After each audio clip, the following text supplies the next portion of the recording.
Brian, welcome to 69 Faces of Rock. How are you doing today? I'm doing wonderful. How you doing, Mark? I'm doing good. Congratulations on this new album by Vante. Am I saying it right? Yes, you're correct. Yes, Vante. Okay. So the first question is, how did Vante get together?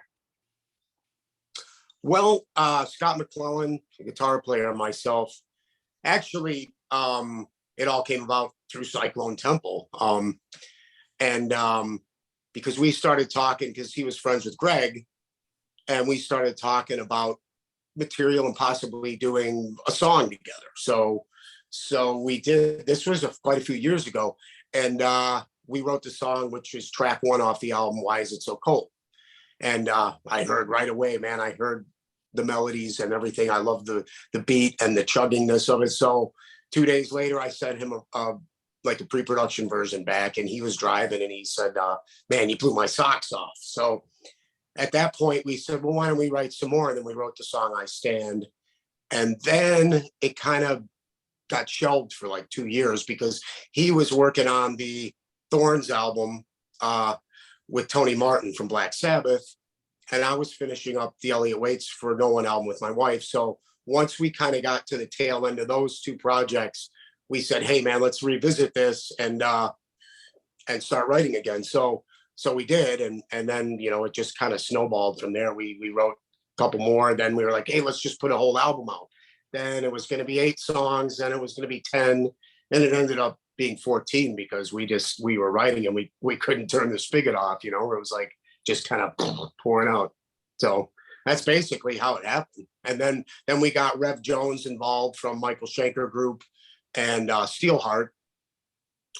And then we had Jeff Tator on drums, who I played in other bands with Shooting Hemlock, Elliott Waits for No One. And he plays for the Blue Man Group in Las Vegas. And he got called back because COVID was all winding down, and then they started calling everybody back. So he had to go back. And then we got a hold of our friend and drummer, Chris Moore, who's played with George Lynch and Angela Moore from Fishbone, Corey Glover from Living Color. So we, once we had those core members and we started recording, we did it all remotely. And then we just started tracking, and it happened. It all came together quite naturally, actually. Sounds good. Now, all of you are experienced players. Did you have a definite idea as to what you wanted this band to be? You know, at first we were writing the stuff we were first writing after Why Is It So Cold and I Stand Out. We started writing stuff that was a little more traditional metal. And Scott had the feeling that maybe it wasn't fitting my vocal style as much as we thought. We were still kind of finding our way, right? So we didn't really have like this etched in stone idea of this is what the band's going to sound like, this is what it's going to be. We just kind of let it happen through the songwriting, and that happened naturally as well. And then things kind of adapted. And once we started finding our niche and how things were just falling together naturally, songwriting, we just kind of went with it. So that's how it was. I mean, we did have some ideas in our head that we knew, given my vocal style, that maybe some of the stuff was going to be a little more towards an Alice in Chainsy type vibe on certain things and that kind of thing. But none of it was like contrived like that. We just kind of let it happen. And, you know, if things ended up sounding a little in that direction, then they did. And we just kind of rolled with it. Yeah. At what point did you realize that the chemistry is right? Between Scott and myself, right away. I mean, we clicked immediately, songwriting and personally. I just knew we clicked right away. And then the chemistry between myself and Rev Jones, once he started sending me some material and we started bouncing ideas off each other, I was like, oh wow, this is great too. And so all 3 of us clicked immediately. And then you know, once Chris came in, the same thing. He's an incredibly professional drummer, nice guy, and we all clicked.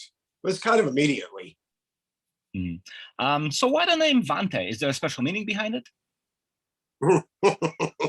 Yeah, no, you know, I've been through this in a couple other interviews, and I always tell the interviewer, I said, you know, I wish I had some.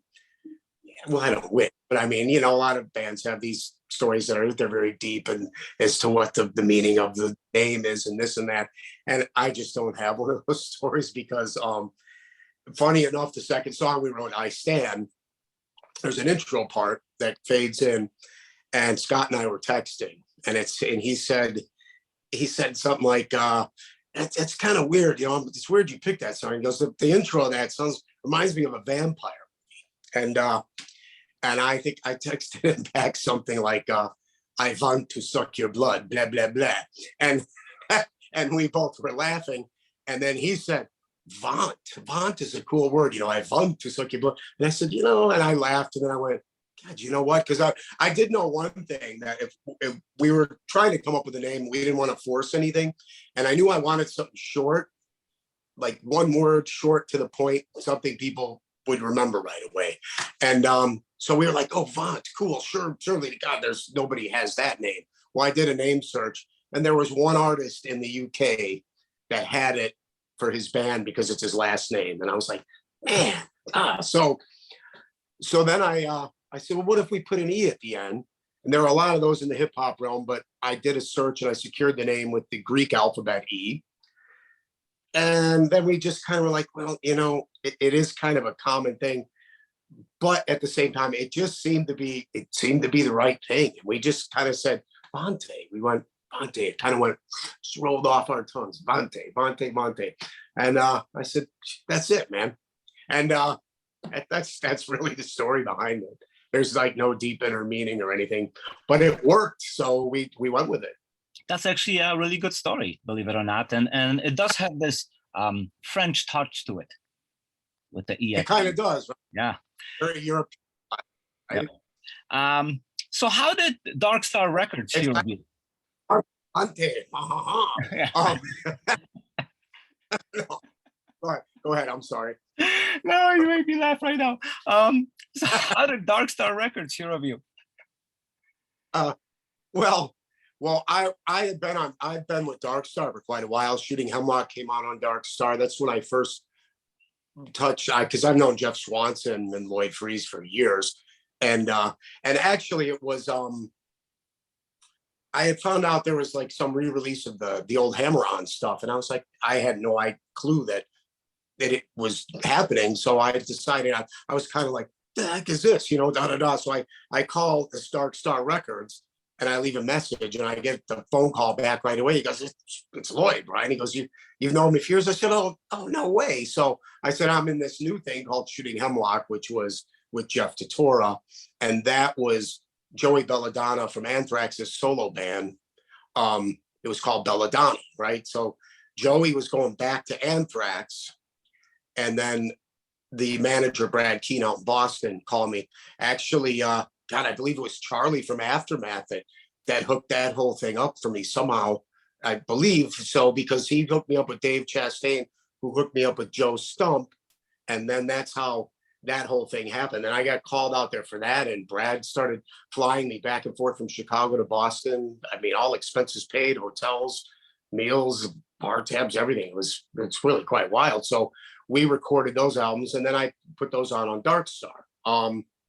Then I did some other things with Dark Star. Then my wife and I did the LA Waits for No One thing with Dark Star. And when we put this thing together, I actually introduced Scott to those guys. And then he started doing some stuff with some multi-artists like Eric Martin and Rev Jones. That's how he met Rev.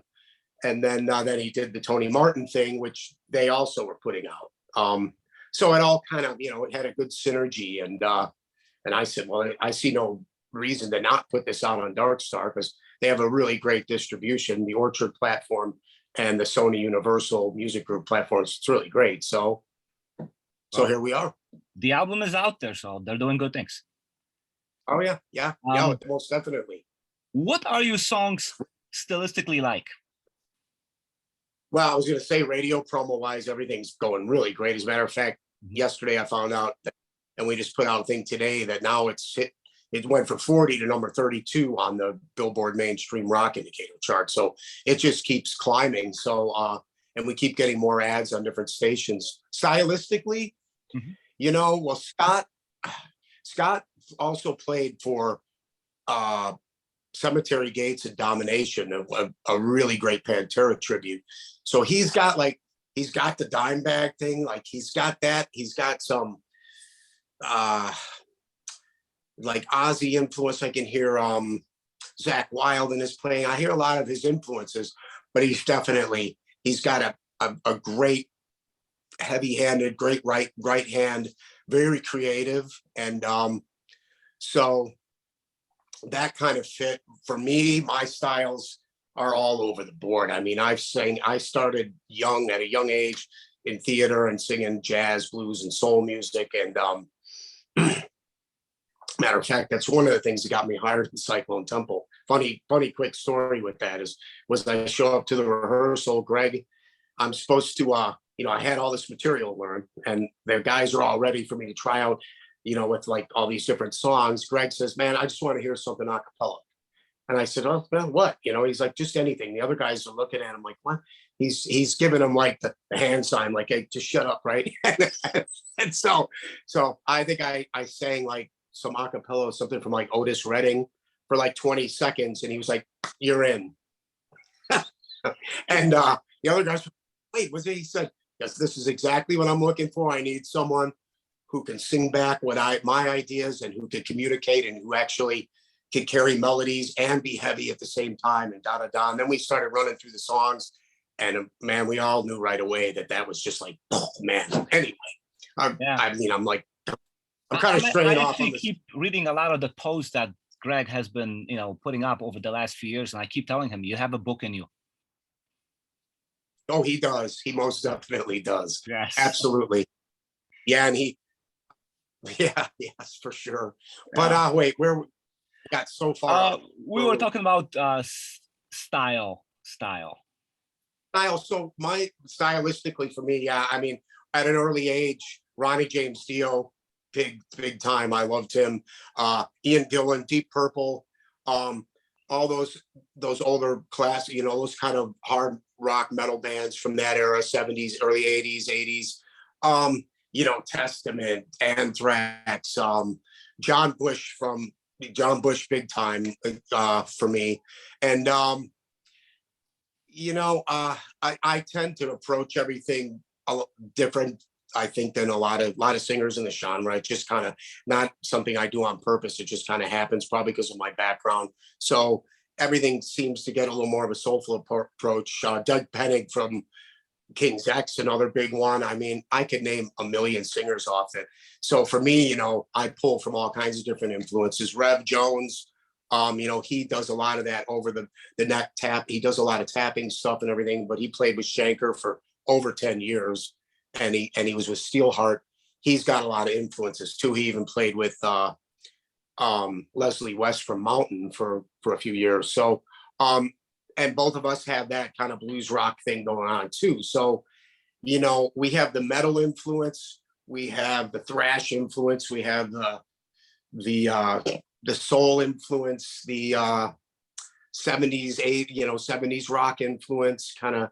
So it's a lot of different styles, but somehow we seem to have always been able to, even though we're pulling from all these different places, we seem to be able to, it all just seems to sound like us, like Vante. Somehow we craft it, it just all comes together, and it ends up sounding like us. Even though a lot of the tracks are different sounding from one another, they all still sound like the same band. And it's really a cool thing.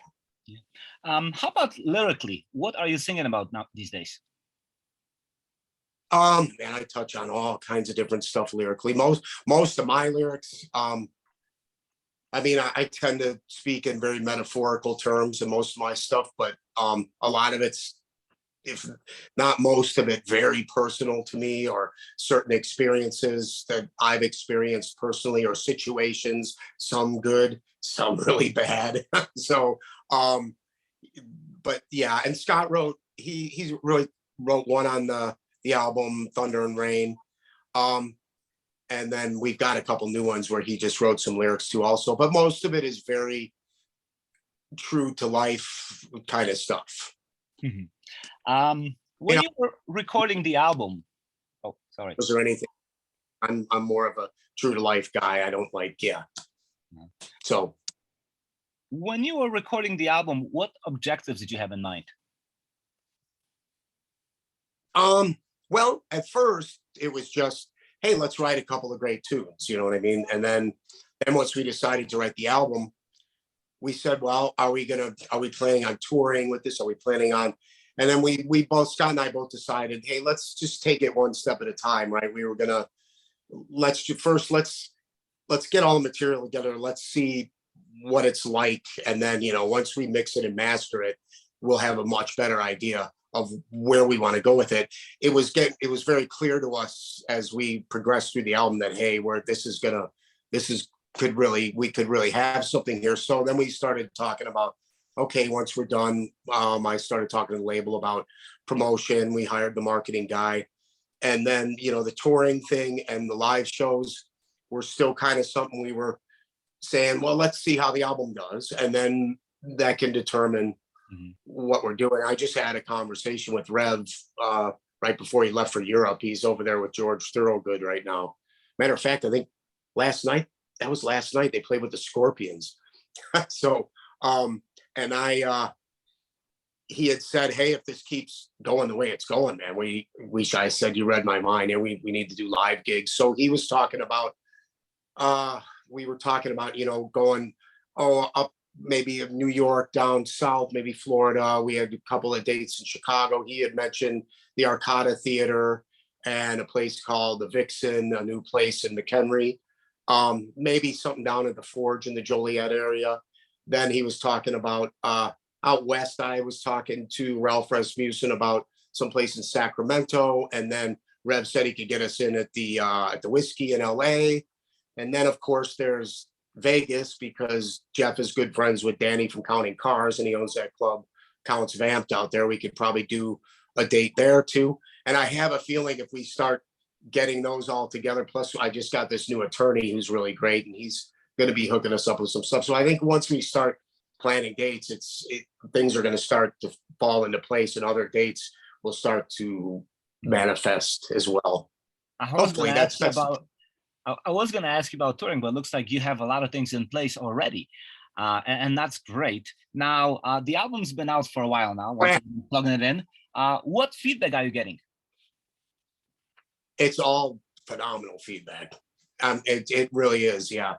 Most of it it's feedback. Like, it's very original. It's very different, but very cool. They like the beats. They like the guitar work. They like the vocals. They like how it's definitely original sounding. And so it's all been really favorable. All the reviews, all the feedback I'm getting from people I know personally, people I don't know. I mean, obviously not everybody's going to be into it. I've got a couple people that were like, you know, it's not really my thing. But even the people that said it's not really my thing still say, but man, it's really cool. And if you played live, I would definitely come see you. So that's good. Yeah. Now, launching a new band is never easy, no matter how much experience you have. What's being done to promote this album and the band? Well, we have our marketing guy, Michael Brandvold, marketing. He markets for Wasp and Kiss and, oh man, like 100 other acts. He's doing a great job. And then we have New Ocean Media, who handles the radio end on the like the B-list type stations, internet radio and all that stuff. Then we have the other guy who handles the main stuff, like for Billboard and the FM and AM stations and all that stuff. And between the label promoting and of course social media and everything, that's been our avenue right now, is, you know, the press releases, everything through that. I know we just submitted for this Kiss cruise, and we'll see what happens with that. That would be incredible. There's some cruise and you can open for Kiss. It's one of those contest things. We'll see what happens. I mean, it doesn't hurt to submit for it, but man, what a thing that would be. That would be incredible, you know. So we'll see. Okay. Now, how much of your previous experience were you able to apply into Vante? And I don't mean like vocal experience, but as much as vocal experience, things like organization, management, and so on? Oh God, like all of it. Yeah, yeah. Or in other words, what lessons have you learned from the past, and then the things you don't want to repeat now? Yeah, I was going to say, I've definitely learned a lot what not to do now. So, because there was stuff, I mean, even back with psych when I was young, and you know, when you're younger, yeah, you know, like the partying and all that stuff, just yeah, that's like, um, yeah, there's different ways of approaching, you know, you approach it more with a business mindset than you do back, and things have changed so much in this business anyway, right? I mean, back in the day, we used to get advances from the record label and this and that, and it's just not like that anymore. I mean, you have to kind of be the steward of your own ship, right? Your own captain. Otherwise, it just doesn't work anymore. You have to be more than just, hey, like I'm some guy in a band, right? You have to know how to manage yourself, how to market yourself, how to brand yourself, all of that stuff. And then at the same time, stay level headed, you know, don't be out like pounding drinks all the time and all that kind of stuff. And I mean, I rarely drink at all, if any, anymore. So, but I mean, all that kind of stuff plays into it. Yeah. And as far as how you handle each other within the band, you get more mature as you get older too. I mean, you know, back when I was way younger, yeah, we fought all the time, all that kind of stupid stuff, right? So, but there's none of that. You know, you put egos in check for sure. There's none of that going on with us. And when you're writing together, you definitely, and I've kind of always been like this with writing and collaborating with other people, but you know, you got to not be married to anything in particular and be willing to give, take, and just work with each other, and you know, not get like offended or butthurt. Yeah. Finally, you've been at it for a long time. Can you kind of give me a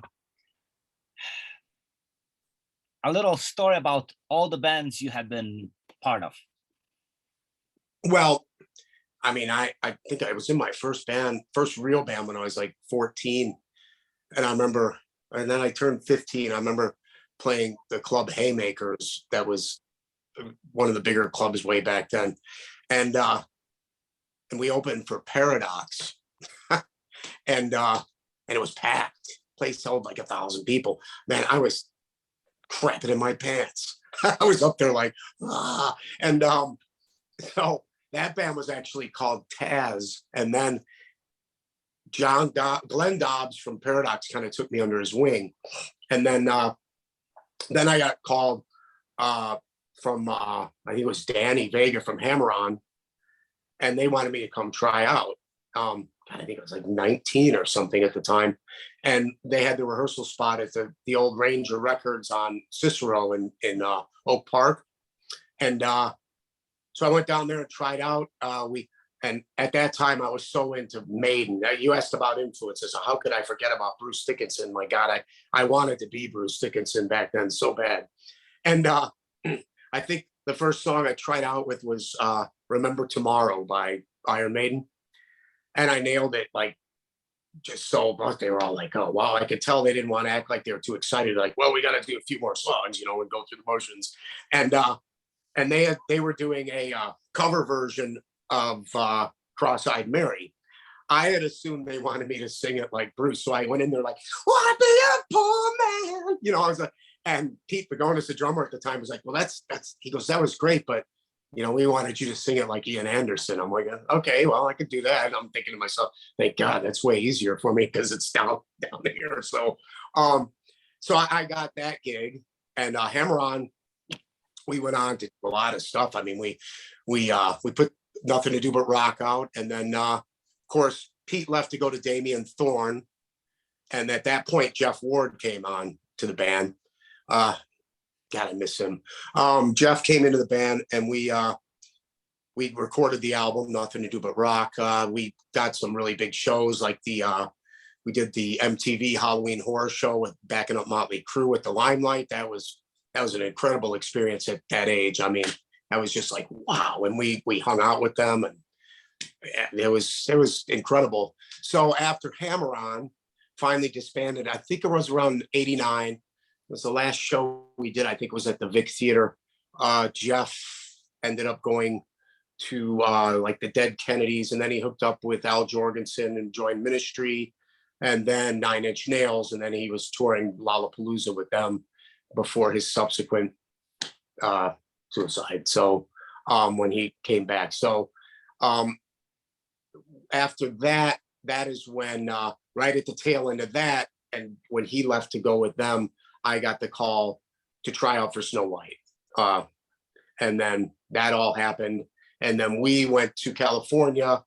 We were doing showcases. Actually, Greg and I, we used to use the conference room at my dad's office. He let us use it. And that's where we shopped. And him and I shopped the demos to everyone. We did a demo, which actually included some of the stuff that's on my only. I kind of wish I would have got to sing on that album. I maybe I should have stuck around, no? And then we shopped to all these labels. Every day we went there. It was for a good solid 3 months. And then we started hearing back, and then Combat Relativity showed really great interest because we were on Roadrunner, Road Racer, and they were going to put it out. Then all of a sudden they decided they didn't want to put it out. That's why me and Greg said, man, Greg's like, we're gonna take hold of this and do it ourselves. And we did. Then when we went to showcase out in California, we went to the office and met with the president of the label. And then he was like, you know, let's do it. Let's get signed. And you know what? I had this tattoo, right? Which is the cover from the one Snow White. What is it? All Hail to Thee. Yeah. And I remember Greg going, man, why'd you do that? I showed up rehearsal. They were all like, what do you, and they said, Greg said, man, that's like putting the girlfriends on. You shouldn't do that, man. It's a kiss of death. And I laughed and I was like, what are you going to do if they tell us to change it? Ever have to change the name? I said, that's not going to happen. So we got to California and met with the president, and he was like, all right, let's do it. We want to sign you. We were like, we were trying not to act too excited. We were all like kicking ourselves under the table, like, and me and John Slatter, we were like, bam, bam. And then he goes, one thing. And we were like, what's that? He goes, need to change the name. And Greg looks at me like, mm-hmm. Yeah. I'm thinking, whatever, you know what I mean? What are you gonna do? Who cares? I don't care. It's part of the history. You know what I mean? I don't mind. So we all were like, okay, well, we gotta go use the bathroom. We were trying to be calm, cool, and collected, and we all got into the bathroom. We were like,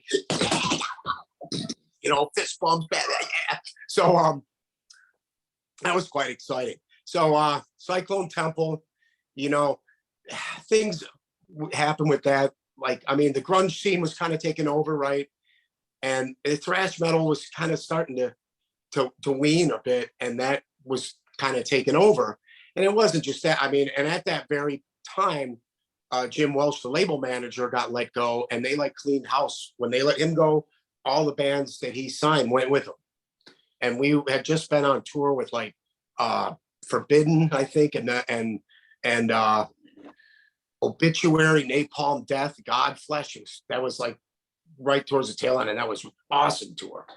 And then all of a sudden it was just like, there goes the rug, and we were just all like, damn, man, what? So we said, all right, well, we'll start again. And but I kind of saw the writing on the wall. But like I said, I really wish I would have stuck around for that next album. You know, that's part of being young and having knee-jerk reactions to stuff and not like thinking things through like we talked about before. So once that had reached its conclusion,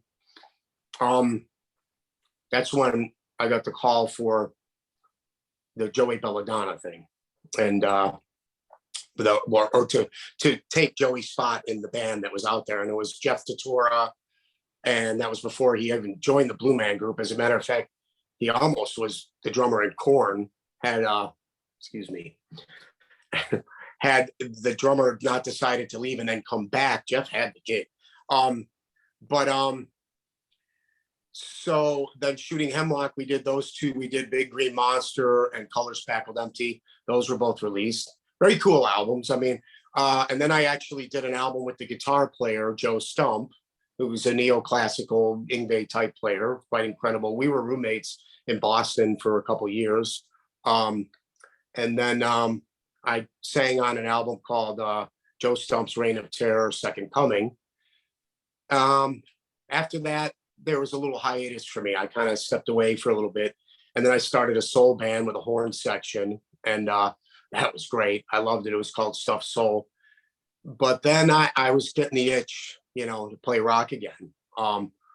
And I was in and out of a few cover bands and this and that. And then when I got married to Jenny, we decided to do a thing. And we did this very artistic thing, Elliot Waits for No One, which we had a cello player, we had a trumpet player.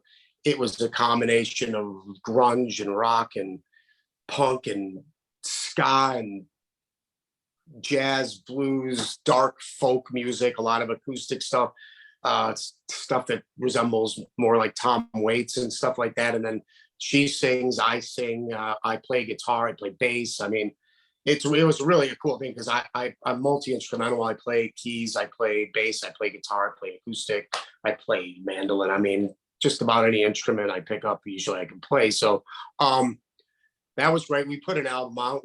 We have another one coming out actually in a few months. But then you know, after that, I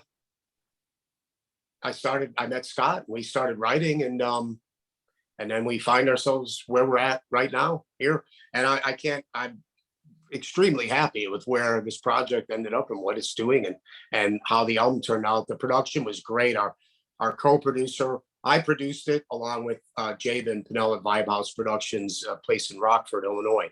And I mean, we have such a great chemistry, and I've learned so much in that process. I was good at producing and engineering before, but I've had to up my game like 10-fold. So it's been great. It's a great story. Now, in your spare time, do you ever get a chance to revisit any of these projects? Any mini reunions that happen every now and then?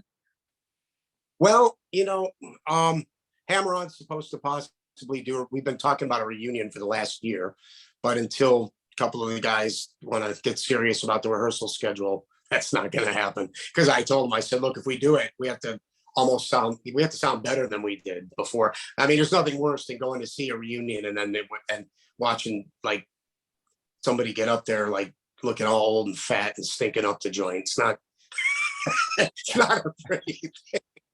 So, you know, that's true, right? So sure. But I'm quite outspoken. So there is another project that was in that, and I still do too, that's in that whole mix of time in between Elliot Waits for No One before I met Jenny. It's called My Infected Soul. Now that is a industrial metal djent type thing. There's a lot of orchestration, and there's actually a video out called Watch the World Burn by My Infected Soul. It's a 10-minute long thing. I do all my own videos too, by the way. I produce them all. So the video is just this cinematic, cool thing. It's and so there's, you know, there's Nine Inch Nails influences. There's some people say Nats and some people say this. Then there's all this orchestration stuff. I have another one coming out called Infected pretty soon. And I actually have a whole album written of that stuff.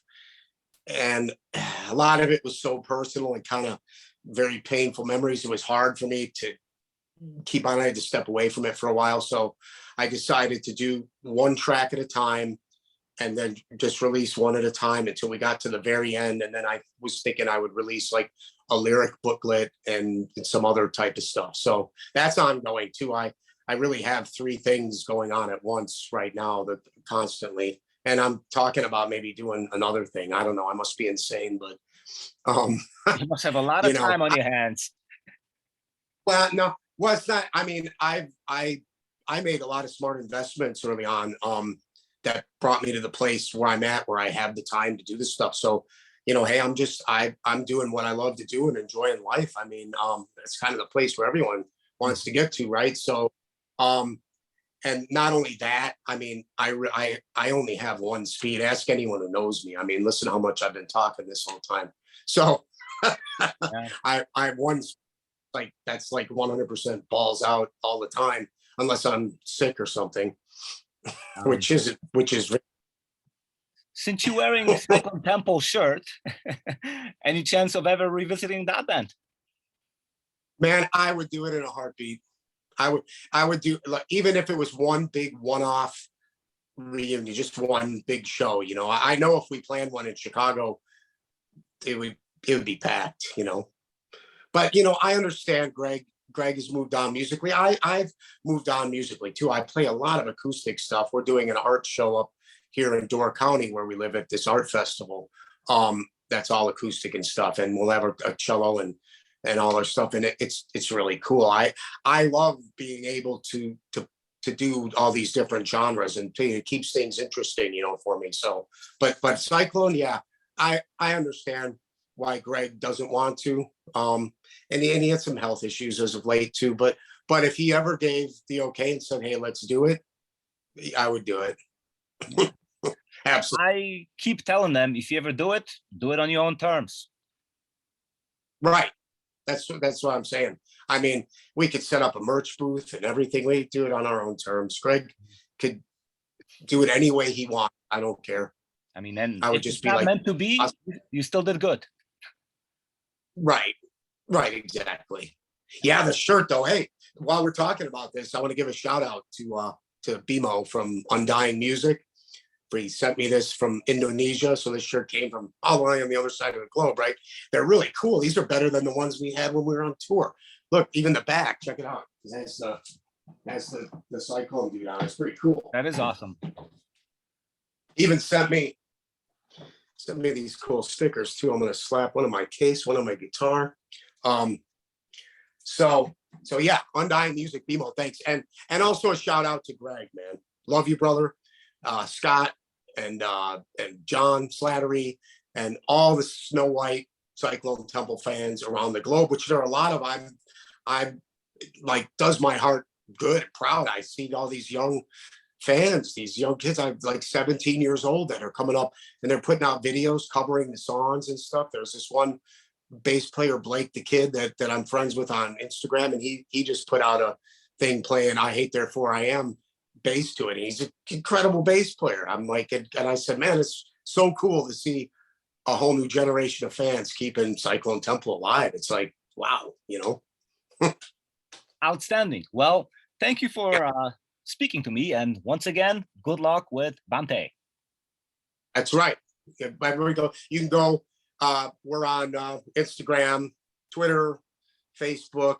We have a YouTube channel. If you have trouble searching us, search Vante Band. That's how I make sure we tag everything to set us apart from the hip hop Vantes. So it's Vante Band, right? We also have a website, www.vanteband.com. And you can buy our physical CDs at Amazon, towerrecords.com, walmart.com. There's a bunch of different outlets to buy the physical CDs as well. And we're talking about doing a short run of vinyl, maybe like a double vinyl or something really cool. A lot of different artwork and stuff on it. So, yep. Sounds great. Great. Thank Thanks. You. It's been great chatting with you and everybody out there. Thanks for having me.